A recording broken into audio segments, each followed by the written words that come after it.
Against. अगर आप सच देखना चाहते हैं तो ना सहमति ना असहमति में राय रखिए। सच देखना चाहते हैं तो ना तो सहमति में और ना ही असहमति में राय रखिए। जैसे अगर आप जानना चाहते हैं कि भगवान कौन है तो सहमति, बहुत सारे लोग बोलेंगे भगवान ये हैं, भगवान शिव, भगवान राम, भगवान कृष्ण, अल्लाह, ईसा मसीह, है ना, तो ये इनके लिए भगवान है। ओशो बोल रहे हैं अगर आप सच देखना चाहते हैं तो एग्रीमेंट और डिसएग्रीमेंट, सहमति और असहमति दोनों में बिल्कुल न्यूट्रल रहने की कोशिश कीजिए। किसी ने किसी व्यक्ति के बारे में बोला कि वो व्यक्ति खराब है और आपने राय बना ली तो आप सच तक नहीं जा पाएंगे। किसी ने कहा वो व्यक्ति बहुत अच्छा है और आपने राय बना ली तो आप सच तक नहीं जा पाएंगे। आपको सच तक जाने के लिए उसकी अच्छाई और बुराई दोनों पर फोकस करना होगा, दोनों को देखना होगा कि वो व्यक्ति आपके साथ कैसा है।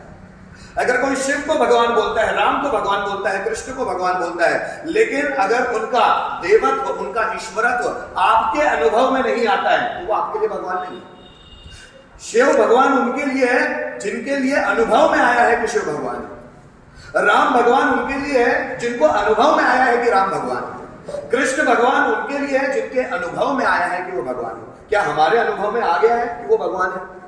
हमको तो लोगों ने सिखाया है, हमको सच पता थोड़ी ना कि शिव भगवान है भी कि नहीं है, कहां रहते हैं ये भी नहीं पता है, कृष्ण भी भगवान है या नहीं है, राम भगवान है या नहीं है। हमारे आसपास के जितने लोग हैं और हमारी पीढ़ियों में, हमारे दादा दादी, नाना नानी, हमारे कोई भी मम्मी पापा, कोई भी मामा मामी, काका काकी, आसपास के लोग, समाज के लोग जो हमको बोलते हैं वही चीजों को हम लोग मानने के लिए बाध्य होते हैं, वही चीजों को मानने के लिए हम लोग अग्रसर होते हैं जो हमारे आसपास के लोग बोलते हैं। हम लोगों को पता नहीं होता एक्चुअल में सच है क्या, लेकिन हम लोग आसपास के लोगों की सुनी सुनाई बातों के आधार पर कैलकुलेशंस करते हैं कि क्या होना चाहिए। जैसे अभी तक किसी को यहां पर शिव जी ने दर्शन दिए नहीं, किसी को राम ने दर्शन नहीं दिए, किसी को कृष्ण ने दर्शन नहीं दिए, लेकिन वो सब इनके लिए भगवान है। इन्होंने ज्यादातर उनके बारे में जाना ही नहीं है लोगों ने, लेकिन फिर भी उनके लिए भगवान है। आपको कैसे पता कि भगवान है? कैसे पता हो जाता है? आपके माँ बाप को, आपके दादा दादी को, आपके रिश्तेदारों को, आपके आसपास के लोगों को ये कैसे पता है कि वो भगवान है? ये तो उन लोगों को पता है जिनके अनुभव में आया है, जिनको शिव ने दर्शन दिए हैं, जिनको मन में शिव की अनुभूति हुई है। आसपास के लोग अच्छे हैं या बुरे हैं ये आपके अनुभव में कैसे आया है? लोगों की बातें सुन सुनकर। लेकिन सच्चा अनुभव, सच्चा ज्ञान वही होता है जब आप व्यक्ति को प्रत्यक्ष देखते हैं, लेकिन वो भी उतना सच्चा नहीं होता, क्योंकि जो व्यक्ति बुरा नजर आ रहा है वो हो सकता है उसकी परिस्थितियों ने उसको बनाया हो सकता है वो अंदर से बहुत अच्छा हो, नारियल जैसा हो जो बाहर से बहुत ज्यादा कठोर नजर आ रहा हो लेकिन अंदर से बहुत ज्यादा सॉफ्ट हो सकता है कुछ लोग बेर जैसे हो जो ऊपर से तो सॉफ्ट नजर आ रहे हो लेकिन अंदर से बीज के रूप में हार्ड है।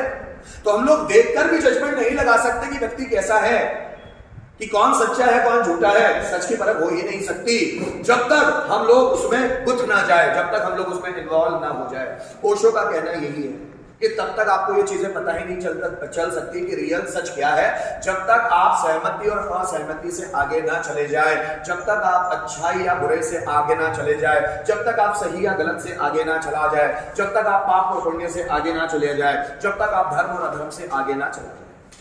बहुत सारे लोग अपने लाइफ में बहुत सारे पुण्य के काम करते हैं, पता है क्यों? इसलिए नहीं कि वो भगवान में भरोसा करते हैं, वो इसलिए पुण्य के काम करते हैं क्योंकि उनको लगता है ऐसा करने से मेरा फायदा होगा, उनको भगवान से कोई लेना देना। बहुत सारे लोग दान भी इसलिए करते हैं क्योंकि दान देने से हमें पुण्य मिलता है। तो जो भी लोग पाप पुण्य धर्म अधर्म सही गलत अच्छा बुरा जो ये सोचकर करते हैं कि मुझे कुछ मिलेगा, कृष्ण भी भगवद गीता में बोलते हैं उनको कुछ नहीं मिलेगा, उनको कभी उसका लाभ नहीं मिलता। जो लोग ये सोच के करते हैं कि मंदिर जाना पुण्य का काम है इसलिए वो मंदिर जाते हैं, तो उनको कभी उसका पुण्य मिल नहीं सकता। ये समझ लेना पड़ेगा। जो लोग सही गलत अच्छाई बुराई से ऊपर जाकर बातों को देखते हैं, सच उन्हीं को दिखाई देता है। अगर आपके मन में ऐसी आस्था हो जाए, जैसे हनुमान जी के मन में राम के प्रति आस्था है कि राम उनको कुछ दे ना दे फिर भी वो राम की सेवा करेंगे, उनको भले कुछ ना। क्या आपको इतना कॉन्फिडेंस है अपने भगवान पर? हम लोग तो उपवास भी रखते हैं तो ये देखकर कि ऐसे उपवास रखने के बाद मेरी मनोकामना पूरी हो जानी चाहिए। हम तो मंदिर भी इसलिए जाते हैं कि जो मैं चाहता हूं या जो चाहती हूं मुझे मिलना चाहिए। इसलिए हम उनकी पूजा पाठ भी करते हैं, तो हम उनकी पूजा पाठ भी ना करें।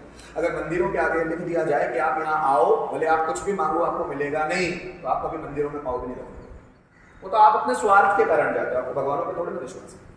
तो जब आप सहमति और असहमति से आगे अपना चश्मा देखते हैं ना, तब आपको सच नजर आता है, अदरवाइज नहीं है।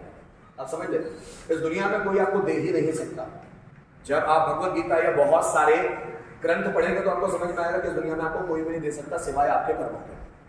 कोई भी देने वाला नहीं। अगर ऐसा होता कि कृष्ण के पास पावर होता कि वो आपके सपने पूरे कर सकते, तो वो खुद के ही पूरे सपने कर लेते। उनकी लाइफ में कुछ गलत घटा ही नहीं होता, वो अपने हिसाब से सब टैकल कर लेते हैं, अपने हिसाब से उसको सब सही बना देते हैं। तो यहाँ किसी के हिसाब से नहीं घटता, उसके कर्मों के हिसाब से घटता है। जैसे आप कर्म करते हैं वैसी चीजें घटती चली जाएगी, और उसी के आधार पर हमारी जिंदगी बनती है। और बहुत सारे लोग सहमति असहमति, जैसे कुछ लोग किसी व्यक्ति को अच्छा मानते हैं, तो वही व्यक्ति किसी और के लिए बुरा भी है। आप समझना मेरी बात। कुछ लोग किसी व्यक्ति को बुरा मानते हैं और वही व्यक्ति किसी और के लिए अच्छा भी है। जिसको